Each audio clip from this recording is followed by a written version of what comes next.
O bullying sempre esteve presente na parte da minha infância e adolescência. Até que um dia ela chegou em casa chorando. E eu fui conversar com ela e ela começou a relatar que ela não queria ir mais para a escola porque estavam fazendo bullying com ela e ela não estava se sentindo bem. Sempre esteve presente na parte da minha infância e adolescência. Eu me lembro que quando eu era criança, tinha um rapaz que estudava comigo, que ele só me chamava de Varapau.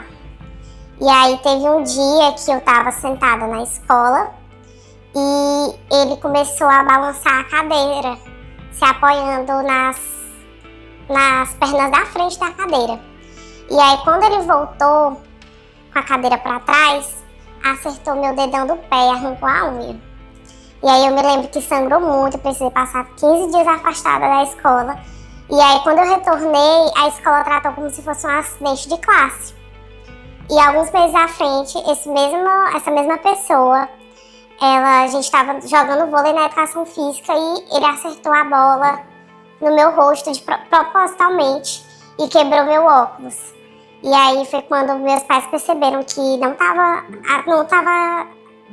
acontecendo alguma coisa errada na escola. E eles foram atrás de tentar entender o que estava acontecendo. Só que a escola mais uma vez tratou como se fosse uma coisa normal. Foi um acidente que aconteceu na educação física. Com o tempo, meus pais pediram para me trocar de turma, né, quando o ano letivo acabou. E esse menino acabou saindo da escola, eu nunca mais tive a oportunidade de encontrar com ele pessoalmente. Só que os casos de bullying, ele foi aumentando ao longo dos anos. Eu lembro que quando eu já estava no ensino médio, eu sofria muito por conta da minha fobia.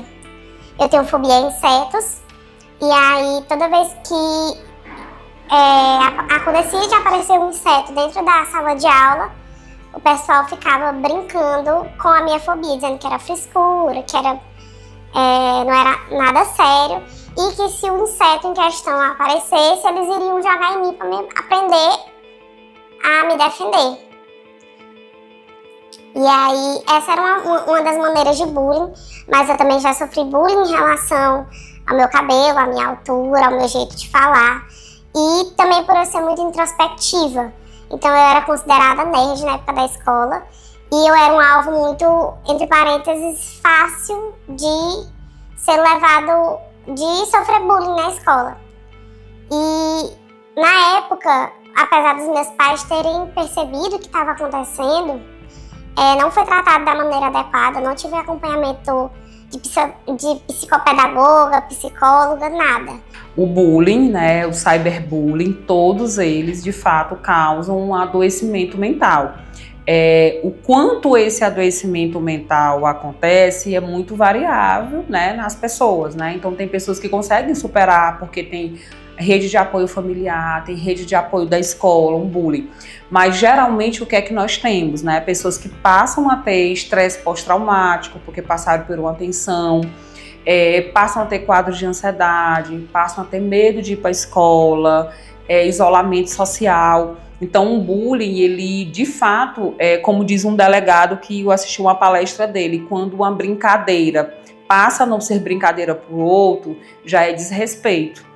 Então, assim, acho que a gente tem que trabalhar muito o que é respeito nas escolas, porque, infelizmente, é recorrente casos de bullying, seja pelo seu corpo, a gordofobia, seja pela questão de uma deficiência, seja por uma questão de uma dificuldade de não conseguir ali no mesmo tempo de todo mundo da sala aprender a ler e a escrever. Então, assim, a gente precisa qualificar professores para que a gente possa evitar bullying, porque o bullying causa, sim, sofrimento mental. Um dos principais sintomas ou sinais que nós começamos a perceber nas nossas crianças é que eles se fecham, né? Criança, quando começa a sofrer de uma intimidação sistemática, ela começa a se retrair, ela se fecha, então vem a tristeza, vem a irritabilidade, a falta de vontade de vir à escola, de participar das aulas, o rendimento acadêmico consequentemente cai. Então são vários os fatores que conseguem nos dar esse sinal de que uma criança está passando por algo que não está legal. sabe? E principalmente a intimidação sistemática, que é o famoso bullying. O sentimento de desvalia, né? Ao longo prazo, depressão, ansiedade, o sentimento de que a vida não vale a pena.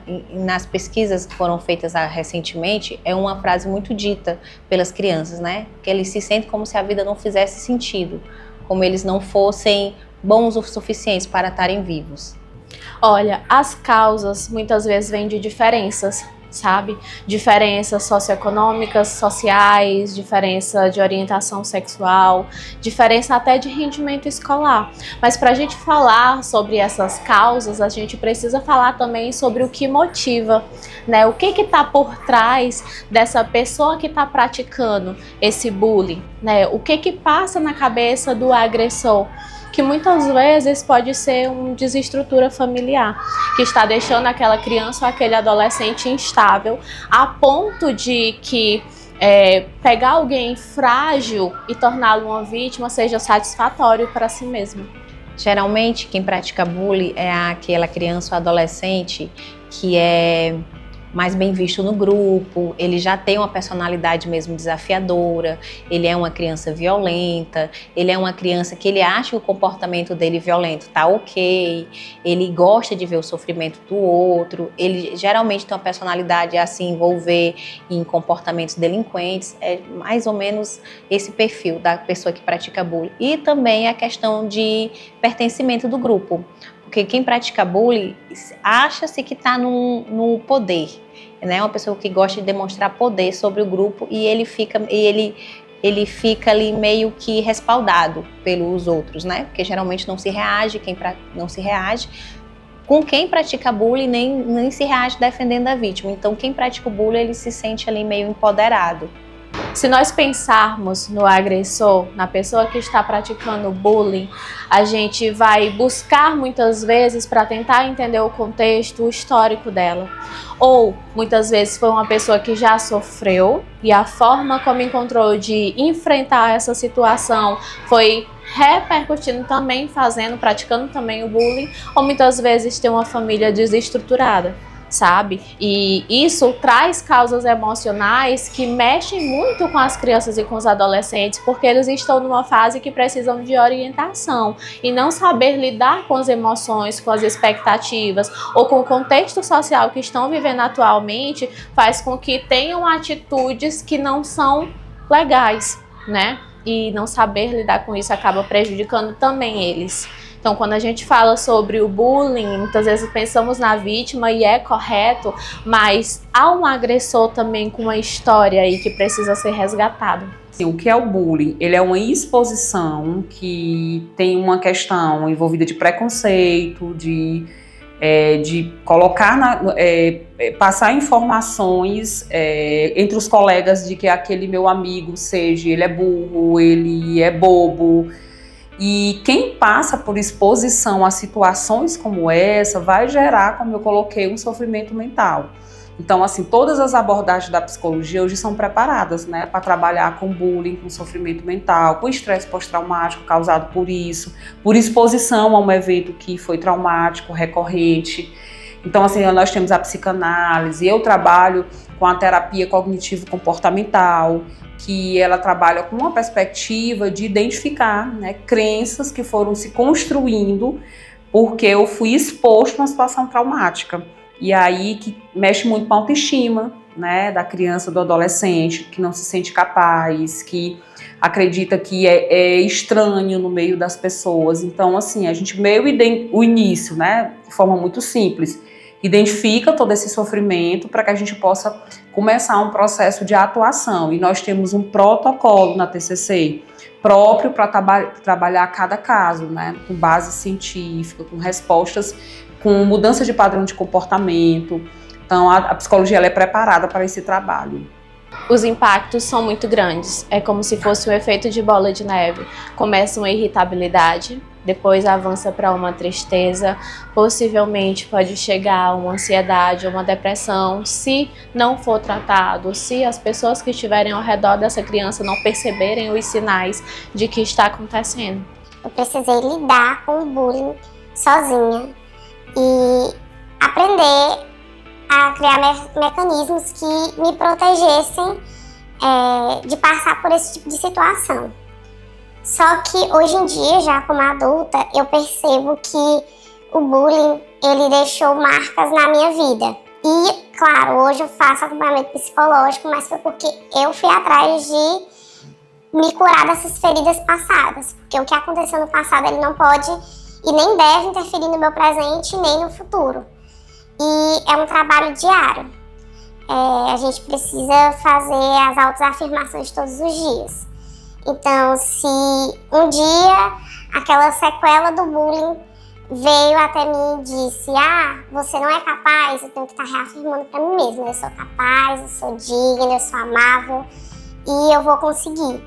Então, é um trabalho de formiguinha. Tem dias que são muito bons e que isso não me afeta, mas tem dias que isso me afeta muito em relação ao bullying que eu sofri na infância.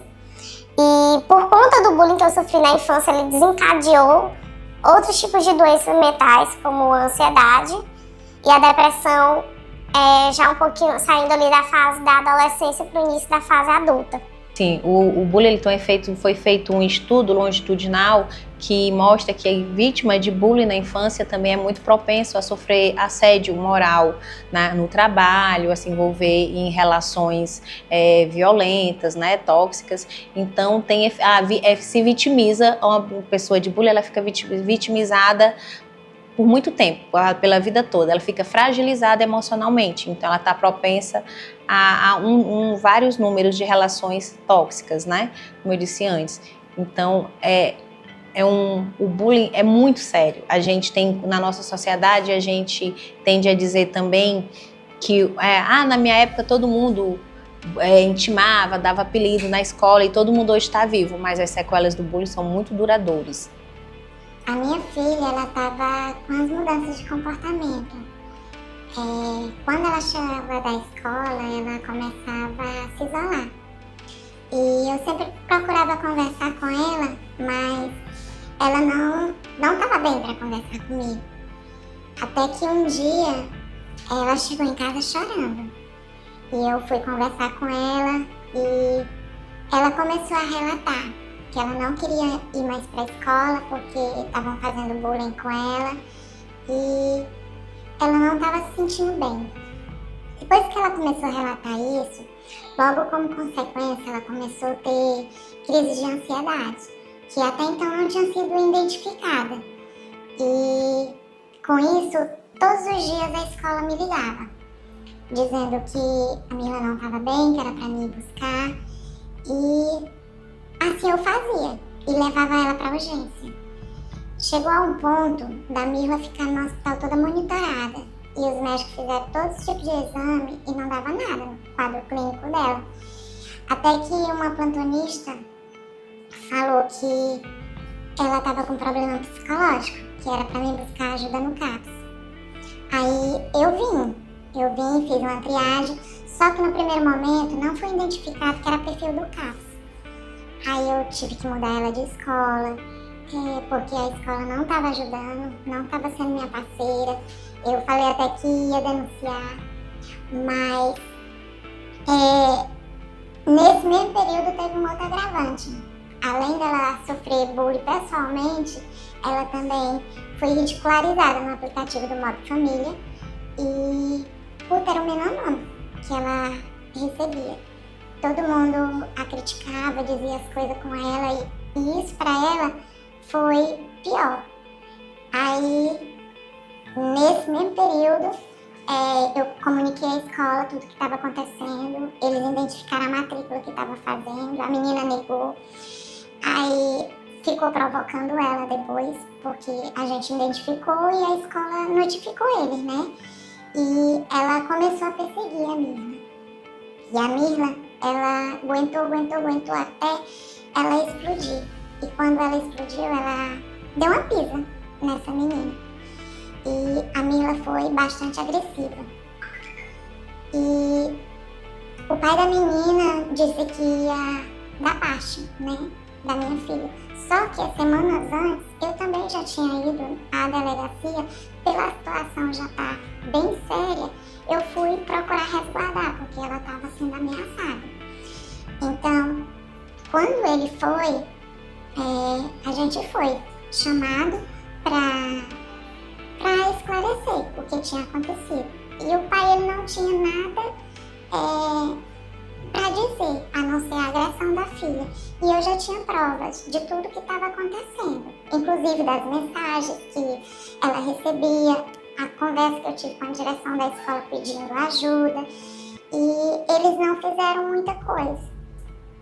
Quando isso aconteceu, esse processo foi além, e eu mudei a Mirla de escola.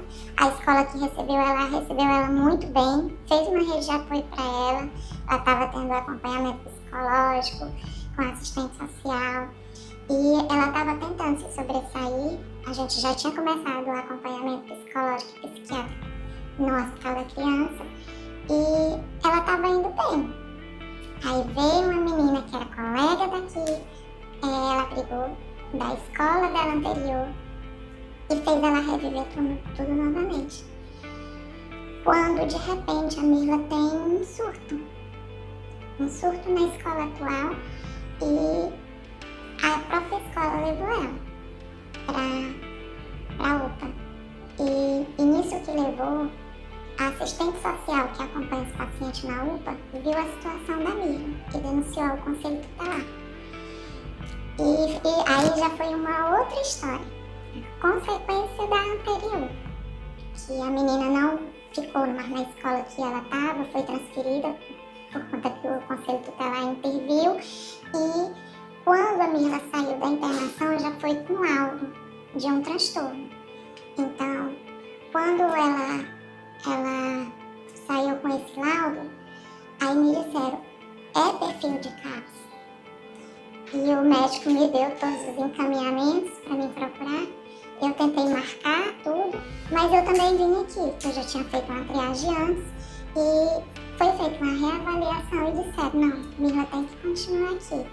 Aí a gente começou o acompanhamento psiquiátrico, a psicóloga ainda estava sendo lá no outro hospital, até que tanto a psiquiatra que acompanhava ela anteriormente quanto a psicóloga disseram que ela tinha que fazer tudo aqui. Aí a assistente social interviu, pediu para ver se conseguia uma vaga nela aqui no centro mesmo. E ela começou a fazer um acompanhamento aqui com toda a equipe que ela precisa. E ela começou a melhorar. Ainda tem assim seus altos e baixos? Tem, porque é um problema emocional. E ela tem procurado sempre superar, mas é um trabalho lento, né? Mas eu vejo, assim, grande melhora no desenvolvimento dela até hoje, por conta dela ter iniciado o trabalho aqui. O cyberbullying, ele é tão aversivo quanto, né, o bullying presencial, só que ele tem um impacto maior, né? A criança que sofre cyberbullying, ela pode ser humilhada nacionalmente, mundialmente. Então, eu acho que é até mais danoso o cyberbullying. Que assim, hoje em dia tem crianças que marcam de se encontrar fora da escola para agredir outra criança, escola rival com escola rival. Então é bem perigoso o cyberbullying. A diferença entre o bullying presencial e o cyberbullying são as consequências, né? O cyberbullying, ele tem uma projeção muito maior do que o bullying presencial. Temos as redes sociais com curtidas, comentários, compartilhamentos. Então, a repercussão é muito maior, o que causa mais sofrimento ainda na vítima. Hoje, o cyberbullying, ele é tipificado como uma conduta penal. Então, ele é um crime, que ele vira um ato infracional quando é realizado, identificado por uma criança ou por um adolescente, mas pode vir a ser um crime cometido e responsabilizando também os pais. Então, quando há identificação, muitas vezes a família daquela criança, daquele adolescente, ela também é atingida. ela mesmo não participando da vida social dentro do ambiente escolar, ela também é atingida, porque as agressões são feitas dentro da rede social, as agressões elas espraiam para comentários dentro de um ambiente social da escola. Então aquela criança e aquele adolescente, ele não está afetado somente naquele momento que ele está na escola, ele está afetado fora da escola e muitas vezes a sua família também é afetada. Hoje o principal desafio de toda instituição de ensino, além de coibir, é conscientizar os seus alunos e os profissionais que tratam no dia a dia da vida dentro da escola ou de uma faculdade, de que você tem que coibir as atitudes desde o início. Então, aquele processo de escuta do aluno, aquele processo de escuta da família e também de todos aqueles que convivem no ambiente da instituição, ele é muito importante. Porque é a partir dessa escuta que você vai sentir. A observar é sempre importante. Por quê?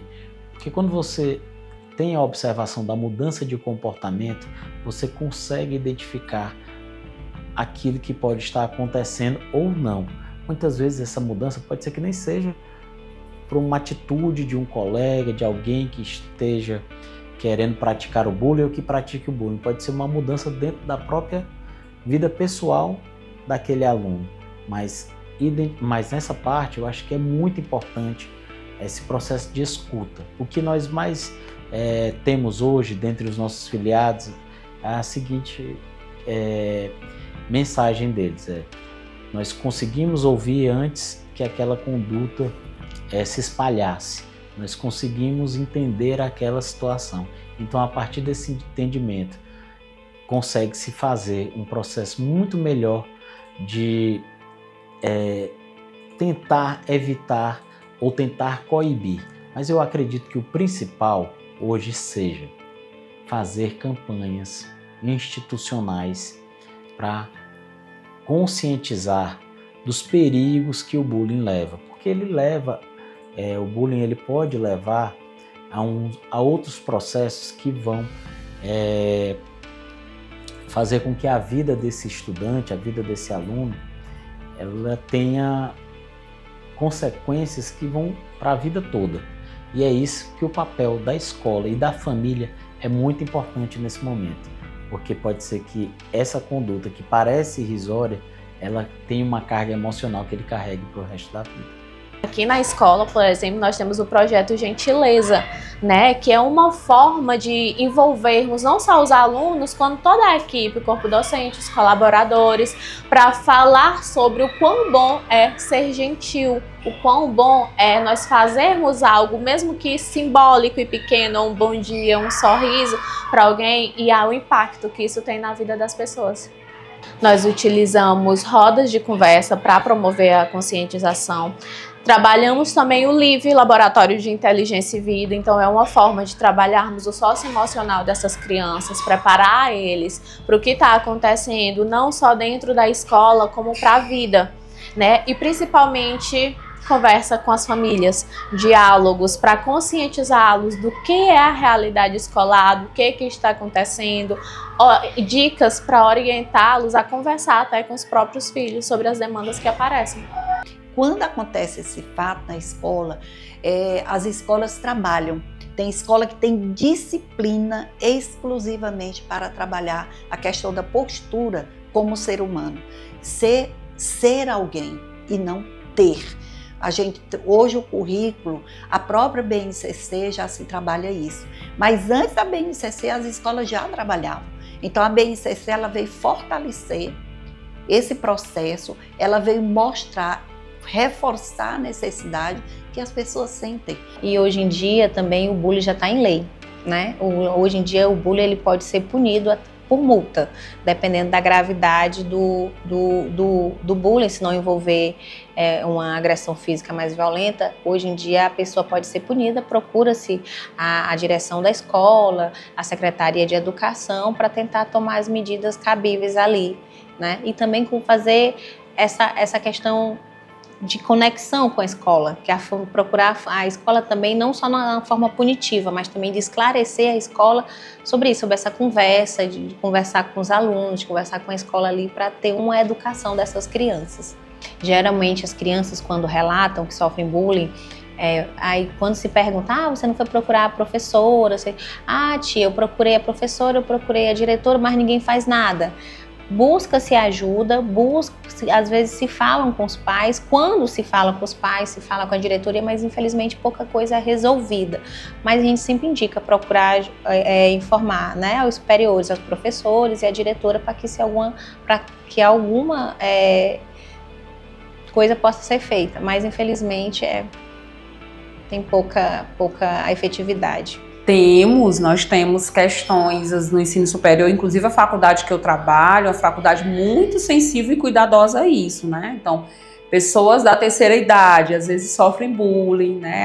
É muito lento, não sabe digitar, na hora de apresentar o seminário não sabe mexer no Word, não sabe mexer no PowerPoint. Então, é bem comum a gente encontrar isso, né?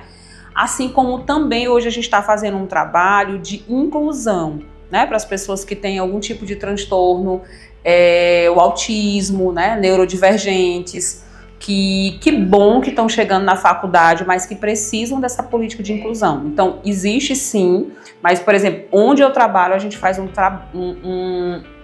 trabalho mesmo muito cuidadoso em relação a isso. E essas ações, elas acontecem na escola, a escola trabalha o currículo dessa forma, textos, jogos, brincadeiras, de várias formas, para ver se elimina. Agora, só a escola não pode se responsabilizar. Há necessidade da família ter essa consciência e dar o suporte. Porque você já pensou, você estuda e aprende uma coisa, quando chega no outro ambiente que você vive, você encontra tudo diferente. Um pai que chega para o filho, se tu apanhar na escola, tu tem que dar. Bateu, levou. Se você não bater, chegar em casa, você apanha.